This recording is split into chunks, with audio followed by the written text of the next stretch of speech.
Hi everyone, it's Eleanor here from Hairdresser's Journal. Welcome back to HJ Goes Live. This morning we are joined by Joseph Koniak, who's an award-winning hair designer and has worked in some of the biggest names in fashion, media and film. So thank you so much, Joseph, for joining us. Thank you for having me. It's an absolute pleasure to have you. So today, Joseph is going to be showing us how to meet the brief for movie star hair and talking through the key things you need to know when you're working on hair for film. So if you've got any questions, please do send them in either on Zoom or Facebook, wherever you're watching. But to start off, Joseph, can you share with us what you'll be showing us today? Well, what I felt is because there's such a big kind of connection when it comes to movie star hair. We think of all our movie stars, and one of the kind of most iconic movie stars, I think, when we think of dressing hair and updos is probably what our kind of Audrey Hepburn.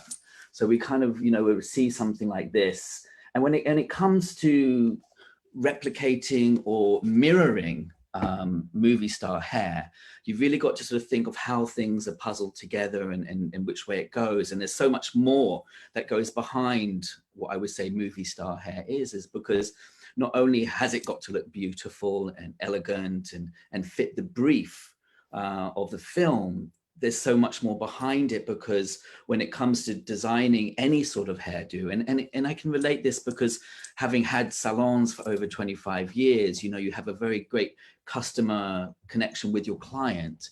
And as much as you want to do what you want to do, you've got to fit the brief of what that client will make her look and feel beautiful. I could see a face and think, oh my God, this would look amazing. But if the person behind the face doesn't feel the hairstyle, they're never going to give the greatest performance. And that's why, when an actor puts on their clothes and does the hair and does the makeup, it turns them into the character. And that's why it's so key and important to make sure that you get the right updo, the right style. And when it comes to doing films, there's so much more involved than just sort of seeing and doing the hair. You've got to, when it comes to a client and it's your sort of one-to-one with them, it's just between you and them. When it comes to a film, you've got to then, you have to read the script. You've got to then look at all the characters in the script. You've got to then sort of have a feel of what sort of hairstyles those characters or stars will be having.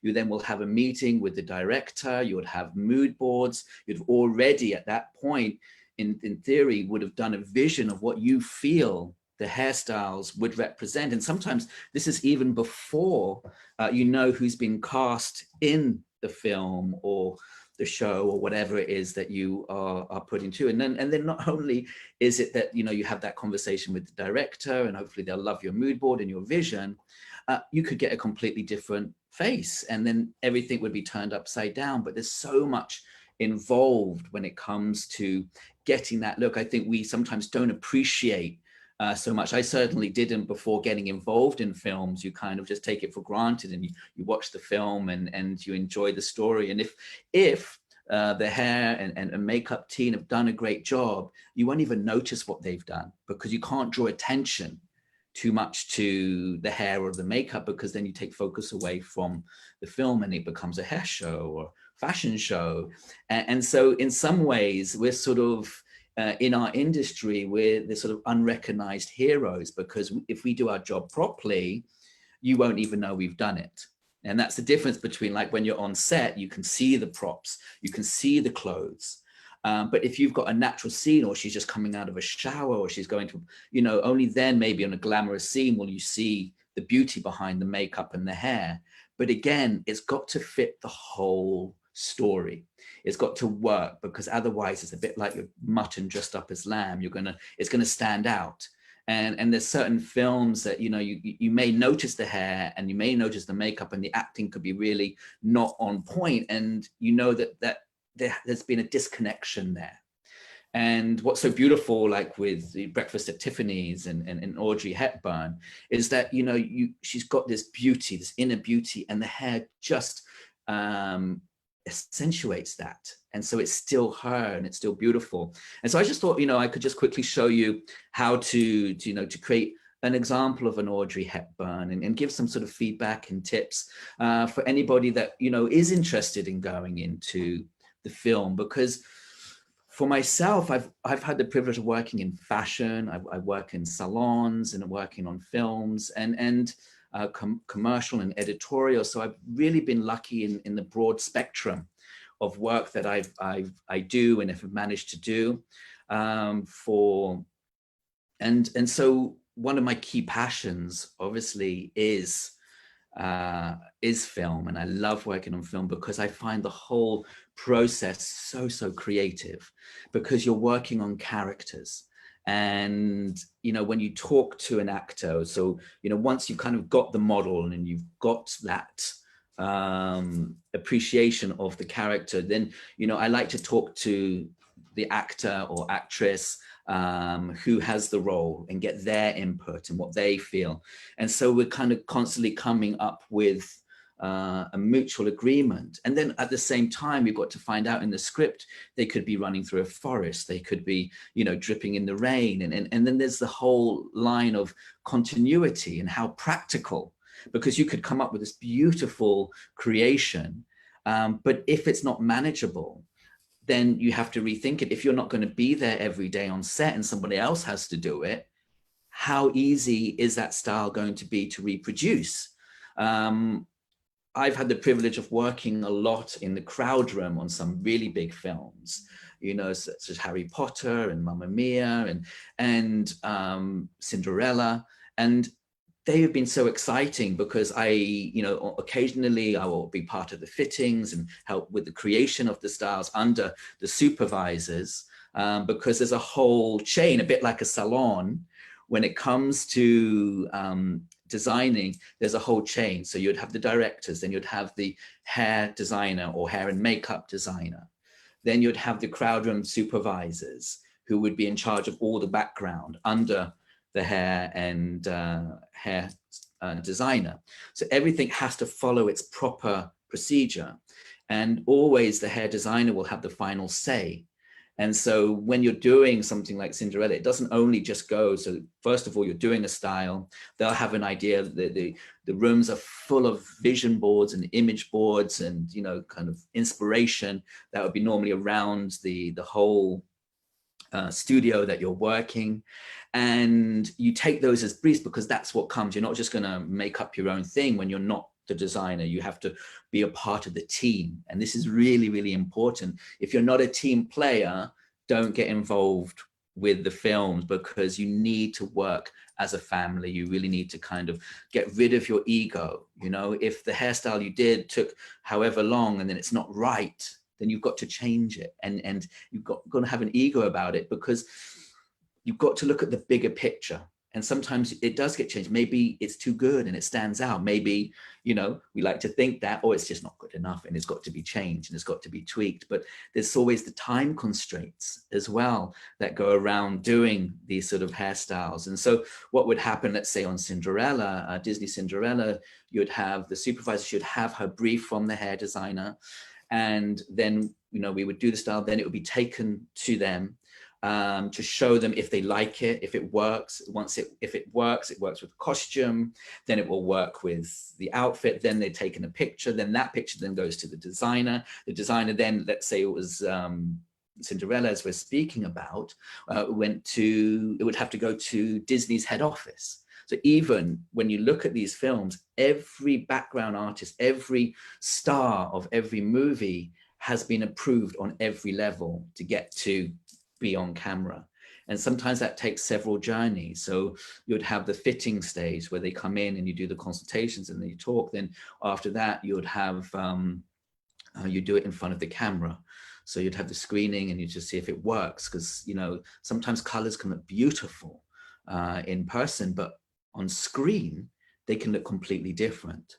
And so you've got to find that balance. And also when it comes to lighting, if you're doing a much moodier scene and that, you've got black hair and things sort of disappear, or might just kind of, oops. So what happens is that, you've got to kind of cater for that.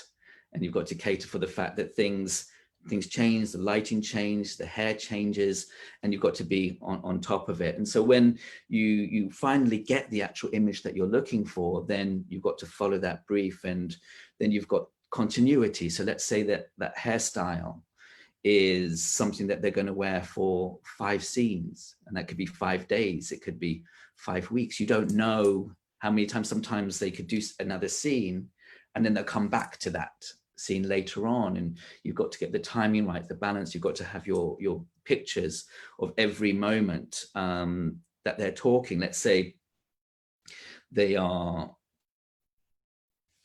in their scene and they're talking, and all of a sudden they decide to scratch their head in their part.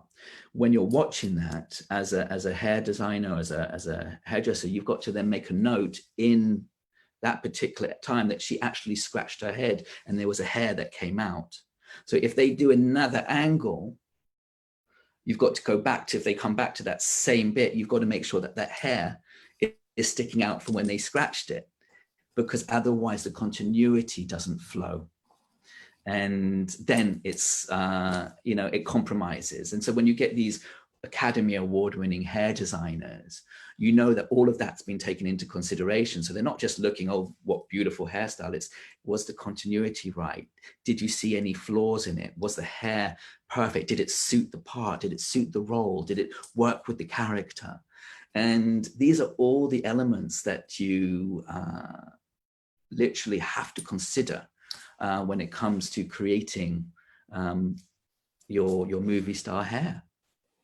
Amazing. And yeah, as you say, it's such a complex amount of things to consider, isn't it? It's not just creating something that works with the character, but as you say, the continuity and making sure if you're reshooting that part of a scene, you have to make sure it's exactly as it was in the last shooting. So we're really excited to see what you're going to be showing us on your mannequin. What will you be doing? Okay, so let me just kind of go to it. Just going to get started. Solange, just if you get a second, I've just got a little bit of a screen here, so if you could make it full, that would be great. She's better at Zoom than me. If you just have a quick look, but if you can have a quick see. And if anyone's got any questions for Joseph, please do send them in as we go. We'll be checking Facebook and Zoom, so send them in the comments below, or if you're on Zoom, you can pop a question in the chat box and we'll pop them through. Great, thank you. Okay, so can you see me okay? Yes, we can. Okay, so what I've done here is actually, so we're going for that sort of Audrey Hepburn feel. And as I sort of mentioned earlier, from here, we can just have a sort of a feel where, we're looking at an image and, the hair's kind of going up. And then if I go back here, so, I might look at different elements of it. So it's kind of got quite high up the back, and it's sort of time. So I want to kind of create a flavor of that, and often sometimes you don't have a lot of time to create. So it's good just to kind of do things in sections so that you can actually come back to it. So if the hair's not behaving, often on set you get time to sort of set and prep the hair. From here, what I wanted to do is sort of show you how sometimes you can create your hairstyles without having to do too much preparation, if you like, and sort of, so a little bit of cheat techniques that you can use to wave the hair and how to move it. When I'm working, I kind of create, I got one of these, I kind of made, it's actually one of these Denny's from London here, and I sort of cut it down a little bit. And so I like to kind of wear that around my waist while I'm working, because I want to keep my hands as free as possible and not kind of have too much distraction. So I kind of created that. And then I'll just show you here, I just kind of wrap that around my leg here, just to kind of keep things in place here. And then from what's great about that is if you've got your sort of hairsprays and you've got, even if you're blow drying, you've got your elements where you can just kind of throw it in your pocket and you're not putting it in between your legs, if you like. So it's kind of easy and handleable. Then from here, what I've also did was a little wristband. I know they have various sort of wristbands. So I've kind of did a little bit of a sweatband and put some sort of stretched elastics along so I can kind of put all my pins and grips. And then I use like a padding that you would have, like a donut padding on the top here. So for the longer pins, you can literally just throw the longer pins in there. And it's really, really quite comfortable in the sense that you can just put your hand through there and you've kind of got everything to hand as well. I like to work a lot with long pins, these ones here, because they got ridges. They're from YS Park, but they hold into the hair really, really beautifully. And they're great just to kind of help keep the structure of the hair. And you can see here, I literally just place them in, and you can use them just to unfold the hair as much as you want here. And if there's any questions as we're going along, feel free to ask. Yes. And thank you. Yeah. One of the other things that I love to do is like use needles as well. So here I have like a whole bunch of sort of tiny sort of needles that I use just to kind of structure the hair and move it into place so that you don't have to commit to the style too quickly and you can get the flavor. So I'll probably use those in a moment. So what I've done here is actually sort of split the hair. And when it comes to using hairspray, this is really, really important. I just want to kind of use this time just to kind of explain how to get hair looking beautiful and not saturating it with hairspray. For example, if we go here and we've got a mirror, okay, and on this mirror, sorry, one second, let me just place that here. I'm going to put a little bit of hairspray. So if you just cut that in half for me. Perfect. So this is really important when you're doing sort of styles. You've got the mirror here, and if I kind of just spray on that mirror, what often happens, it gets really, really quite wet, and cut it in half. And then here, I might just kind of just spritz it, and it just gives a light mist. When you're soaking the hair, what happens is you can see it gets really wet. Yes, and if I get the other piece of paper, so, and if I kind of mist it, what happens is it stays sort of dry from here. So I'm just going to mist it here, and I just wait for that mist to come through, and then I can just stick this on here. And what happens is that you can see it stays on, but you don't see the hair through. What happens is people tend to do the hairstyle, they'll spray it, and they spray it on more. Whereas here, if you do it on little spritzes, you can see, and just smooth it, the paper stays nice and dry. And you just kind of, but then if you have other styles and you're making it very wet, it just slides off and it's really hard. But here you can see it's much tougher. And so I think when it comes to styling the hair, it's really important to make sure that you're using the products in the right way. I'm very lucky to be the brand ambassador for the Kuhn UK. And so we have a fantastic line of products that really make the hair beautiful for all the styling. So I generally use, I would say 95% of my upstyle products would be Kuhn products because I find that they work really, really well. So what I've done here is I've actually taken the hair. Can we see it okay? Yeah, we can see that well. So I've literally just left out the front bit because it's always nice when it comes to styling the hair. If you leave the front section out, and I'll just take it off the head for a second. If you leave the front section out here, like a little rectangle, you can then have the flexibility to move it about later on. Once it's in a ponytail, you're sort of committed to that. So I wanted to kind of leave that little bit out there. I'm just going to take a section clip and lever out here for the moment. And then from the side and into the middle, I've kind of just taken a high ponytail and put that all into one. And you can see in theory, like if you get it smooth, you should get a really lovely light reflection on the hair. And then literally just tying it. So one of my sort of favorite ways to tie the hair is using a stretched elastic. And I love working with Patrick Cameron's sort of accessories. I think, you know, he is such a master with long hair. So it's great to kind of have his tools to hand, if you like. But there's lots of different ways you can do it. So Patrick has these end elastics where literally you take a couple of bobby pins, and you would put them in each end. I'll just wrap them here. Yeah, you pop them on each end like this. So you have this sort of stretched elastic, and then you place it into your ponytail. So once you get the hair where you want it to be, you'll just place it into the ponytail, and then you just wrap it around. Once you get the hair nice and tight, which takes either 2 or 3 different turns, and as I turn, I give it a little tug, a little pull. At that point, if you were working on a real person, you would just make sure it wasn't too tight, because once the ponytail and the strength is in there, you really want to make sure that it's not painful in any way. Once you've kind of run out of stretch, you simply just pull the bobby pin back and then place it underneath, and you get a really tight, secure ponytail. If you can't get your hands on Patrick's ones, I tend to use these basic rubber bands here and do it in exactly the same way.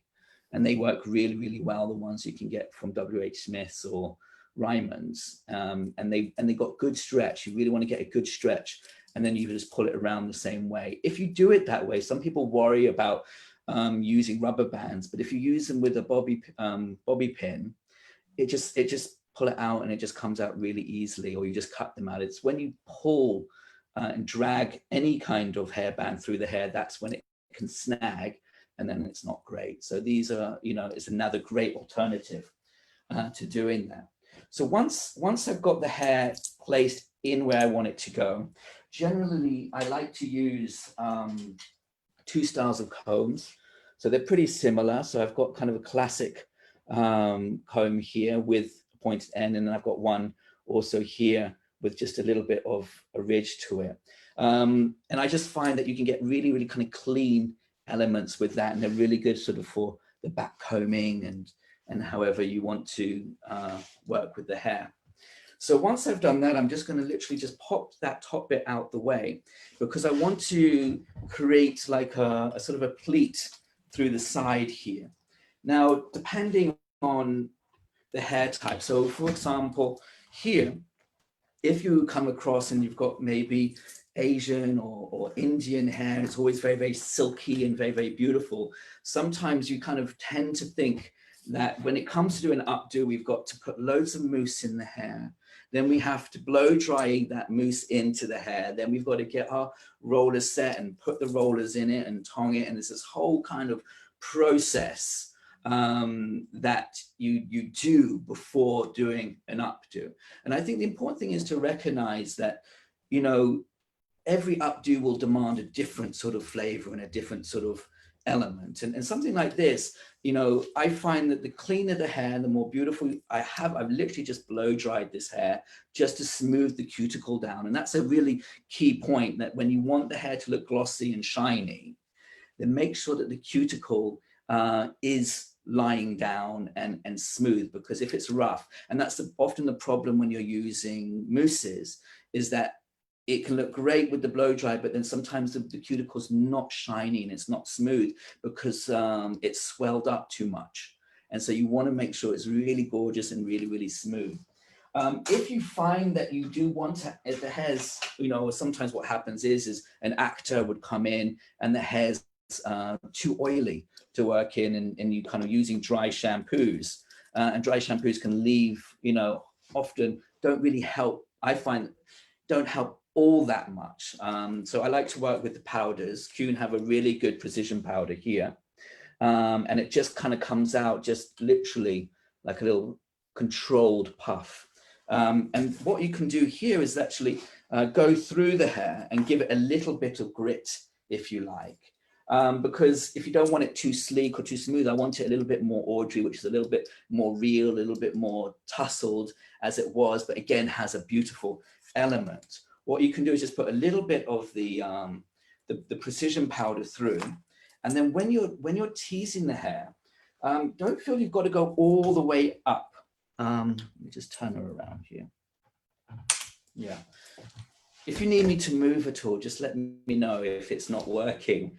So what happens is you can see once you put the precision powder through here, you're then able to just take your comb and you just literally can then begin just to tease a little bit just around the root area.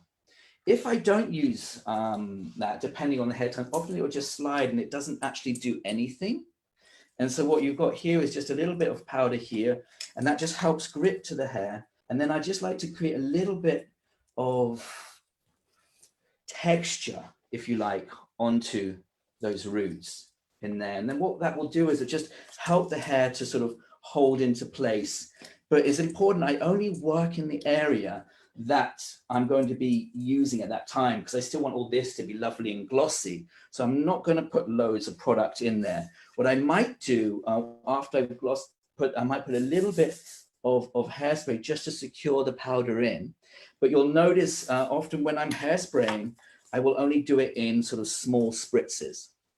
So again, here, picking it up, finding that it's quite glossy. So I put a little bit of powder through, a little bit of teasing here, and always very, very gentle. I think when it comes to hair and doing it, it's often not what you do, but the way that you do it that makes a difference to your guest or to your client. And also if you're working with actors, you know, your confidence is really important in the fact that you need to care for the hair. And so if you're kind of going in and giving it loads of welly with the back combing, it doesn't show the love and appreciation and respect that you should have for the hair. And that's really important to put across and get into a right mindset when you are working with long hair, to make sure that you really give it a good, you know, you're really sort of caring and about it. Just to kind of go through, I've also been very lucky to work with Revamp as a co-creator of a new tool line. And often when I'm blow drying the hair, I actually use our heated round brush. Now this is really, really good, and I use it in collaboration with the hairdryer. So I'm actually doing it both together. So it does actually cut the time down. If you feel that you don't have a lot of time to do the blow dry, you can honestly get a blow dry done in about 10 minutes, just smoothing it through. And the Revamp tools that we're creating are going to be really fantastic for any professional wanting to use them and get that sort of nice professional polish and finish into the hair. Now, once the hair is into this position here, I want to smooth it through. And so I have actually 3 brushes that I like to use. I know it seems a little bit excessive. You can do everything with one brush, honestly. But if you've got the luxury of kind of playing with the hair, this one is great for just kind of detangling. Then I've got a slightly more bristled brush here, which is slightly stronger for smoothing the hair out, but not actually taking out the back combing. And that's the key, because often when we go in and start brushing it through again with a tail comb, you start taking out the back combing and you're going to lose the body and the volume. And so it's really good to get like a soft brush to smooth things through. And then I've got a gloss brush here, which is a bit like a barber brush when you're doing the clippers. And that's really, really soft that you can just use afterwards to coat over the hair. So coming through here, what I want to do, and I'll use a combination of the comb, is I'm actually just going to bring all of this back here. And if I can turn it around, you might be able to see better. So you can see it's just the underneath, but you can see it just creates a little bit more volume, if you like. And you can see by using the bristle brush here, I'm smoothing it through all the way through to the ends here. Joseph, what's your favourite film that you've worked on? Oh gosh, you know, everyone has its special moments. I think I was very lucky to, at the beginning I was working on Harry Potter, sort of 1 and 2, and that was really magical. I loved working on Cinderella because it was also fantastical. Most recently, the films aren't out yet, but I got the privilege to work on a film that should be coming out called Jingle Jangle and Cruella. And it's just been so magical working with the teams there behind the scenes. you know, with the crowd supervisors and the, you know, just, I don't know, it's like being a kid in a candy box, you know, when it comes to creating. So I think for the moment, those would be sort of my kind of what I remember now, but there's, you know, every film has special moments. So if we can see through here, I'm just literally just smoothing through the top, and then just with the spray, little spritzes here, and then just smoothing that through. Now I want to just bring it around to the other side here. And what happens is I want to kind of keep that a little bit sort of as if it's sort of a pleat, but it's like a cheap pleat here.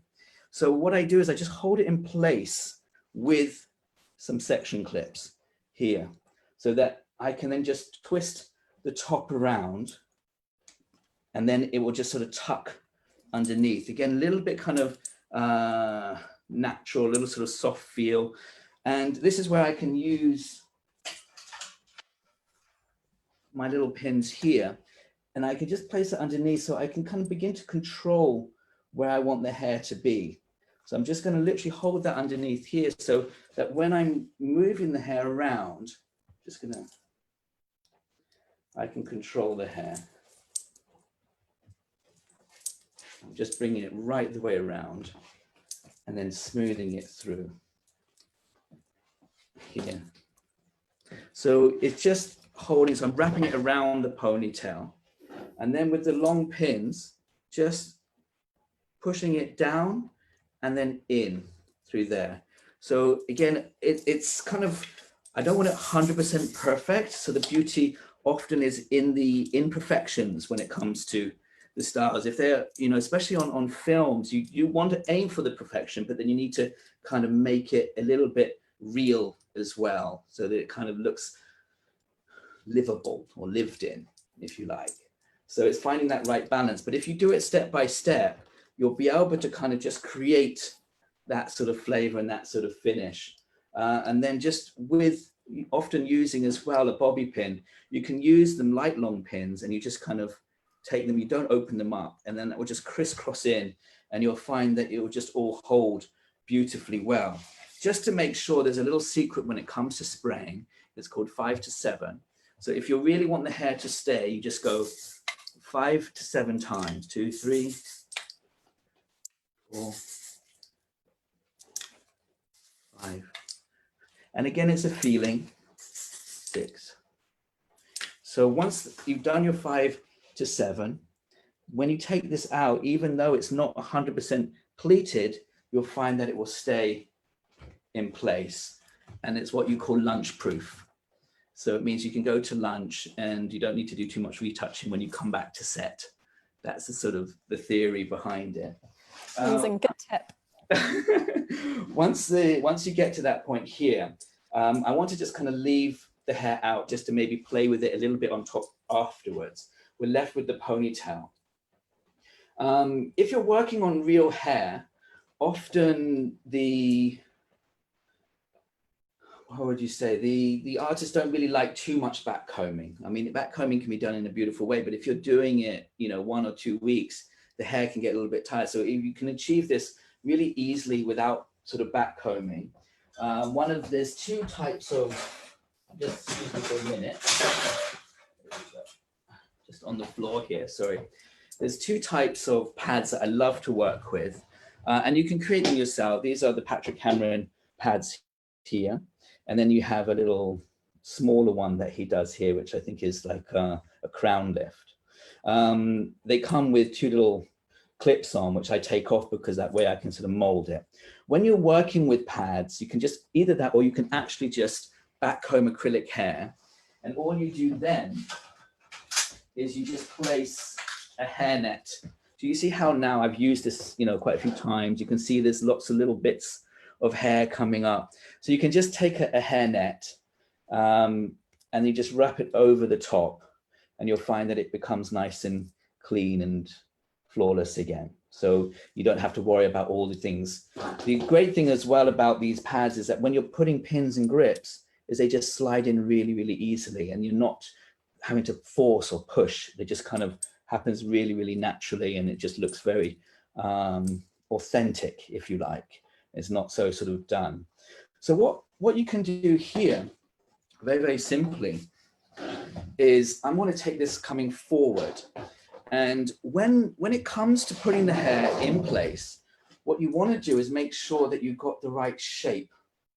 And so I'm looking for the right shape through there. And this is really important when it comes to working on camera or anything, is to make sure that you do have the right movement. If your padding is dented or it's not created properly, then what happens is you end up trying to fix it all the time. And if you start with the perfect foundation, that way you'll get the perfect finish in theory. So that's the idea. So what we're going to do now is I'm going to just literally, I find the place here. I'm just going to secure, I'm just feeling at the moment, I want to secure that hair that I haven't wrapped all the way around the head, just to make sure it doesn't move about too much when I am styling the next bit. While we're on the topic, Joseph, we've had a question about, have you got any good techniques or tips for inserting pins in the hair so that they stay in place? Yeah, 100%. Let me come back to that one, because maybe I can try to iron that question out as and when we come to it.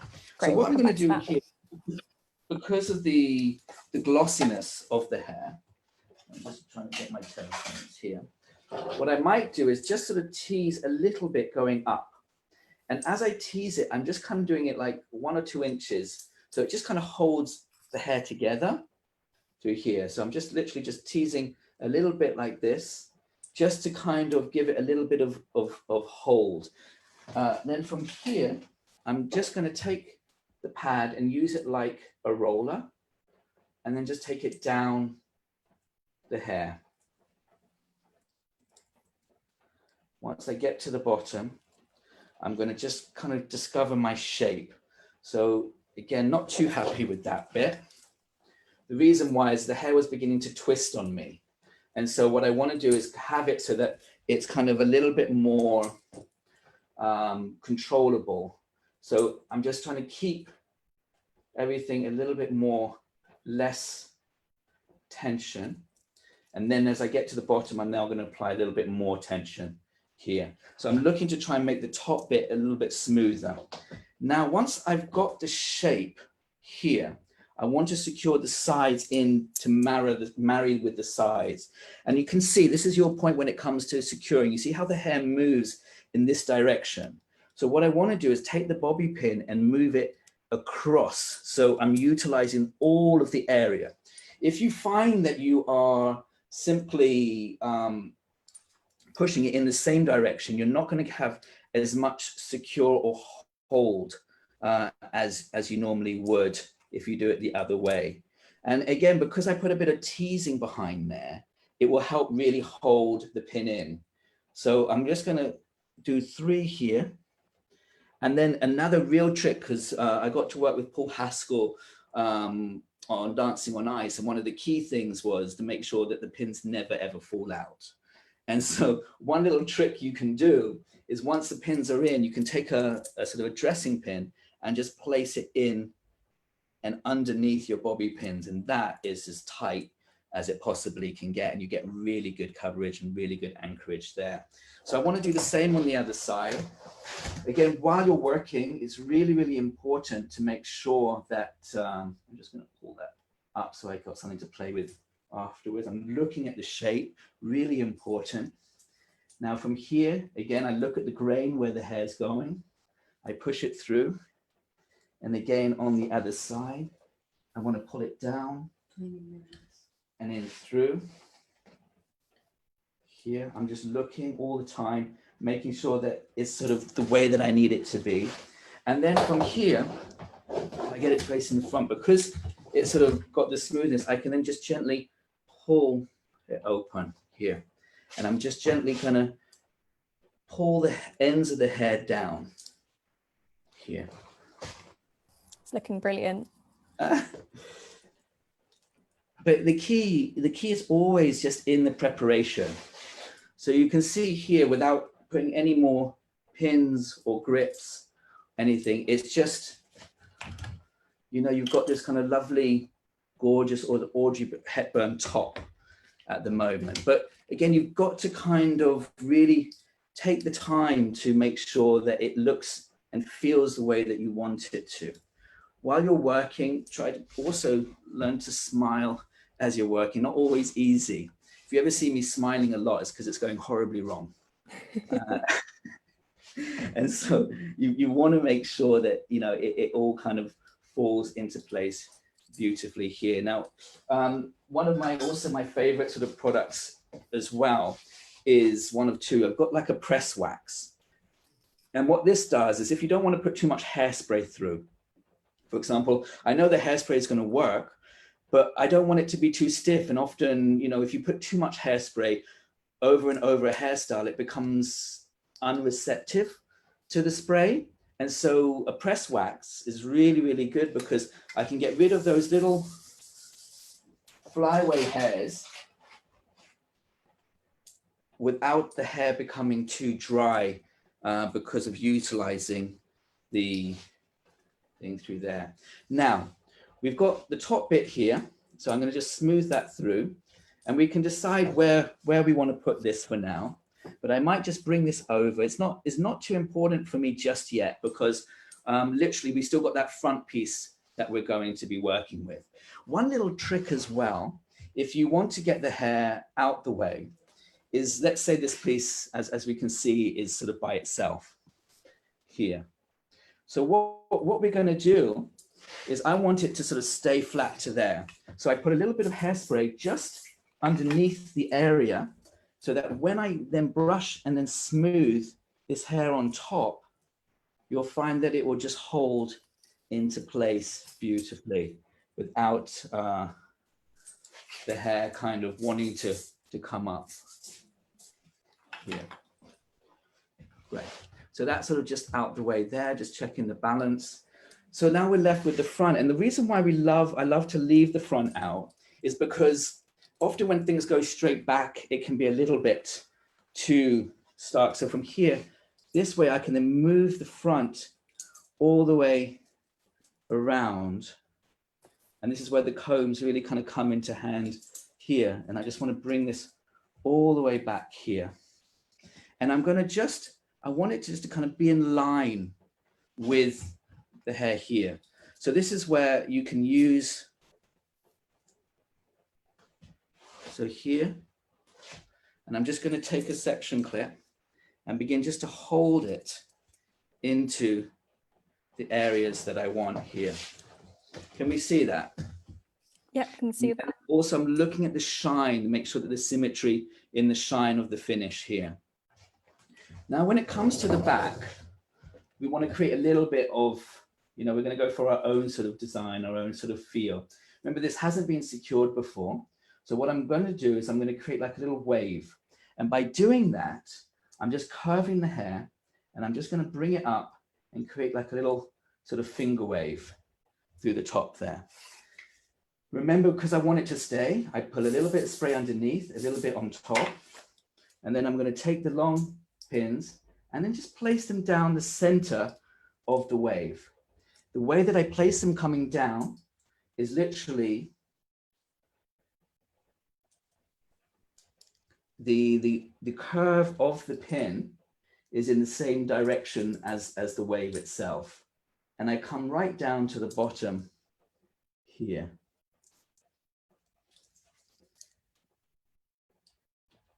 Once I've done that, it's 5 to 7. 1, 2, 3. Keep it nice and smooth. Just into, you spray it just into the center of the wave.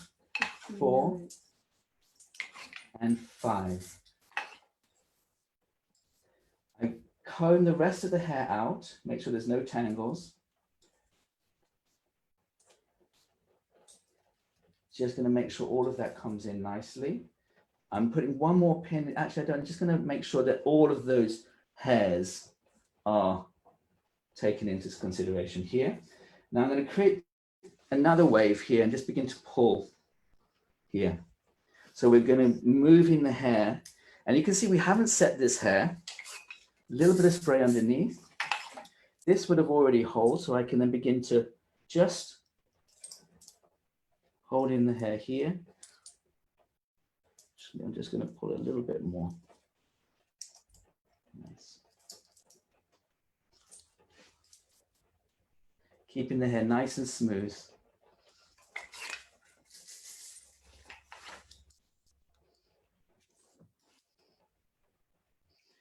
So again, 5 to 7, 1, 2, 3. After 3, I'm just making sure that I'm smoothing the hair down.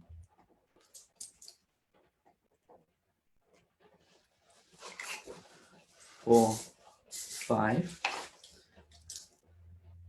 Brushing it through, make sure you're not changing it, and going in for a final wave just on the side here. Can we see it okay? Yep, can see that. So just bringing that up. And you notice I haven't sprayed underneath here. And sometimes, you know, you can forget to spray underneath. It's not going to compromise. But obviously, if you can spray underneath, it's always a little bit better. But it's not the be all and end all if you don't, too. And the reason why I'm smoothing it through as I spray it is because if you use too much hairspray, what can often happen is it can crystallize and becomes like little white balls. And that's when it doesn't look great at all. And so here I'm just smoothing that through, and we've got a last little bit of hair here. And I'm just going to finish just pushing that and creating that soft sort of finish in there and using that through there. So again, it's just drifting off a little bit kind of here. That's it. So you can see it just creates a nice little kind of pattern. What I want to do now is, in the theory, some of it may be a little bit, so I can push them in some places I can just take them out. I don't ever want to see the pins. So it's really important that when you take them out, if you're going to secure it, you want to make sure that the hair does disappear. The pins disappear, not the hairs. Yeah. And in here, I'm just kind of pushing that through. And remember, I haven't actually secured this yet. And you can see by taking that out, because I put the waves through, that's going to hold, and that will be a complete, you can see here how it just turn her around so you can see. Great. And so now we've got that sort of balance in there. We just finish it off with a typical Audrey sort of feel like this. And we're just going to throw an Audrey pin in there. So once that's in there and I want it to secure, either I can use a long dressing pin, and I'm just going to tuck it in. And as I put it through, I give it a little kind of a twist, if you like, so that it becomes what you call party proof and that sort of thing. So we have our gorgeous sort of, oops, you see there, just turn her up a little bit. I'll spin her around for you. You can see. I'll come out the way. Looks amazing. So, you know, it's just, again, it's just all about the fun and the sort of techniques. And again, this will really, it will last her. And then you might want to just put a little bit of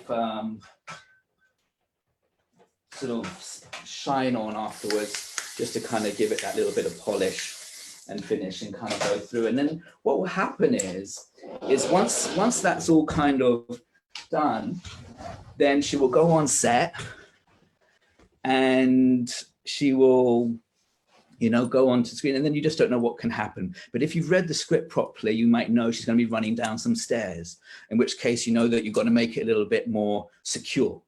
Or if you know, or if it is a delicate hairstyle, sometimes when you're doing period or 18th century, you have to tell the actor to say, please be careful. You know, you don't kind of do your head rocks and what have you. You've got to kind of really, you know, they will understand. Some styles are a little bit more durable than others, and it's important the communication.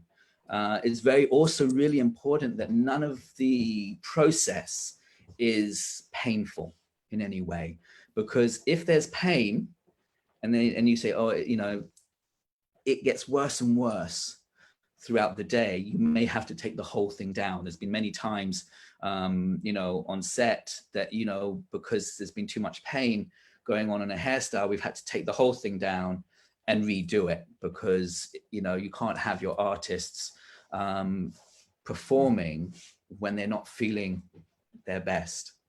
So these are all the things that you need to consider when you're working. And you know, we talk about movie star hair, but everybody is a movie star in their own world. And so, you know, there's a saying that I've always loved, is that everybody is an extra in somebody else's movie. You know, and if you're watching this, you are the star of your own movie, and you can have your hair the way that you want it. You can live the life the way that you want it. And even though as an industry, our job is to make people look and feel beautiful, it's important that you don't neglect yourself on the journey, because if you feel great, you're going to pass that energy on to other people. And that's where the magic begins, and that's where the connection begins. Amazing. Wow, we've had so many comments saying how beautiful the hair is and how amazingly you explained it. So thank you so much for showing us. We have got some time to go through some questions now. So if you've got any questions to send through, please do send them in now. I know you were touching on this earlier, Joseph, about how hair colour on set, that can look so different in real life and on the camera.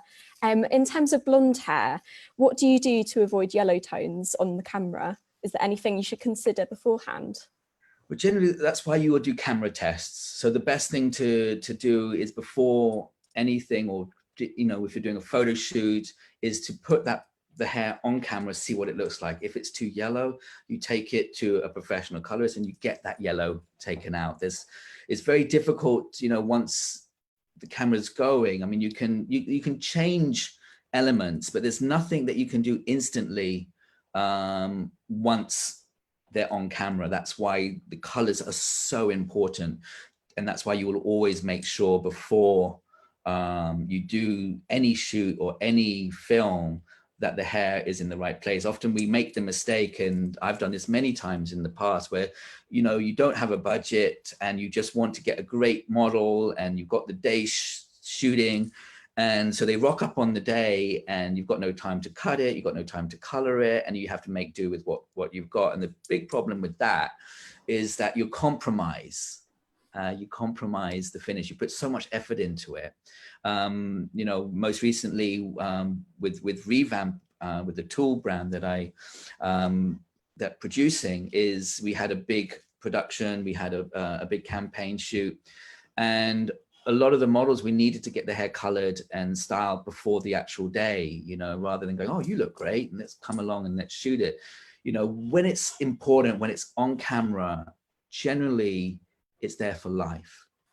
And you've got to make sure that you put everything in place to make sure that you get the ultimate result. So when it comes to color, you've got to do the test. You've got to get her, if it's looking yellow, you take it back. If the colorist isn't getting it together, you have to be brutal and you say, look, we need to get someone else, you know? I think, you know, there's a balance between being lovely and being, you know, take yourself lightly, but take your work seriously. You know, and you can be and have your friends and love your friends and your colleagues, but if they're not delivering what you need, you have to be brutally honest. And it's nothing against them. It's just, you know, that's the way it is, because at the end of the day, they're not going to see the arguments or the chit chat that you're having between or behind the scenes. All they'll ever see, and all you'll ever see, is what is left on the canvas or on camera. And all the politics behind is never recorded. And so that's where your focus is. That's where you need to put all your emphasis. Great advice. Another question that we've had is, if you're trying to create some volume at the roots, would you consider mini crimping it, especially on internal sections? So definitely, I think that's definitely one way you can do it. There's a technique when it comes to upstars as well, where you can weave it like highlights and crimp the whole hair. And that really gives a great volume. There was a shoot I did once for an amazing designer for a bridal. And the model came, she had really, really fine hair. And so we actually crimped the whole hair. prior, and it swells it up 3 or 4 times to the density of the hair that is naturally. So yeah, by all means, I think the important thing is to make sure that when you get the finished look, it doesn't look crimped. That's the key. So you can weave it, you can do the roots, but what I would say is around the hairlines, maybe keep an inch away from the hairlines. And so that when you're doing it, it doesn't expose the fact that you've created volume through the crimping. Does that Amazing. help? I think that answered it perfectly. Thank you for the question. We've got a bit more time now for a couple more. So everyone's saying how much they loved your demonstration. So amazing. Yeah, it's always, you know, like anything, you kind of, you know, when it comes to hair, often there was this saying that you set the hair and you pray. It's called set and pray. And it takes so much sort of, and anything, you just never know. Hair can be so unpredictable. Guys, it can be so unpredictable. The important thing is to enjoy the journey. And the more you do something, the more it becomes a part of you. I grew up in a very organic, natural style of hairdressing where, you know, you were setting and praying. I was lucky enough to, you know, my parents were the founders of Molton Brown. So everything was very, very organic and very, very natural. And when it came to doing film and kind of creating, you had to be much more clear on the direction that you needed to go. And the only way to get there is to keep doing it, keep doing it. There's so much you could watch on YouTube and it's amazing. And I'm a big advocate of learning online if you can't get there in person. But there's no substitute for actually doing the work. If you love something, do it, but don't just do it once. Do it 10, 20, ideally 50 times before you feel, because so many times as a human, we get like, oh, we try it once, we don't like it, we can't do it. A lot of artists in the salon hate hair up because it's not that they hate it, they just can't do it. And because they can't do it, it makes them feel bad. And when you feel bad, you don't feel good. And so why are you going to do anything that makes you feel bad and doesn't feel good? But when you do something enough times, then it really becomes enjoyable. And you can, you know, when I'm doing it, I know, I look at that, I see so many flaws in that. Oh my God, if I was judging that in a competition, I wouldn't give it great marks because I can see where it can be improved. And that's good because, you know, if it's not growing, it's dying. And that's why it's really important to always, you know, I will always send myself on 3 or 4, if not more courses every year, because I always believe in just keep growing. That's really interesting. And as the saying goes, practice makes perfect. So it's all about, I guess, improving and practicing those skills until you feel fully happy with it. We've got time for one more question. And Elizabeth has asked, how do you plan out the sections of your hair depending on the style that you're doing? So a really good question. Generally, if it's coming from creative input, then you can just go with the flow. Or if you're looking at a particular picture, I tend to dissect it in the same way I would a haircut. So you look at the front area. So you know if you were doing a 1-length haircut, a traditional section down the center to the crown to behind the ear. And so these are generally the sections that I consider when I'm putting hair up. As a general rule of thumb, it's quite nice to give a triangular section from the rise of the eyebrow, which is really beautiful because it elongates the eye to the rise of the eyebrow. And then I'll just cross the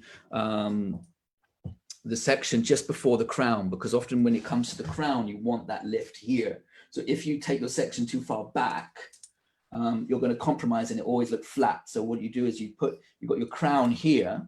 So I would always part the head like 2 inches before the crown and then take my section there. So I've got all this hair here to kind of give it the oomph that you need and the back combing. And then with the sides, you can then choose to take it in one go. But if you leave the sides out and you've got your up and you've got the back, you can then just sweep the sides as you want it. If you want it down, it goes down. If you want it up, you can choose the angle that you want.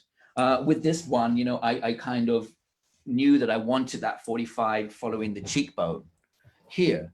But if I didn't, let's say, you know, I wanted it higher, I would separate this area out and maybe I wanted it going back.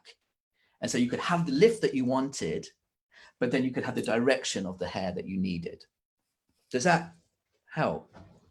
I think it does. And yeah, I think everyone has really enjoyed this interview. We are coming to end now, so thank you everyone for joining us. And Joseph, I know you're actually on set today, so I'm sure you have a really busy day ahead of you, but thank you so much for joining us, everyone. And we'll be posting this video to our Facebook and YouTube for afterwards if you want to revisit it. But thank you so much, Joseph.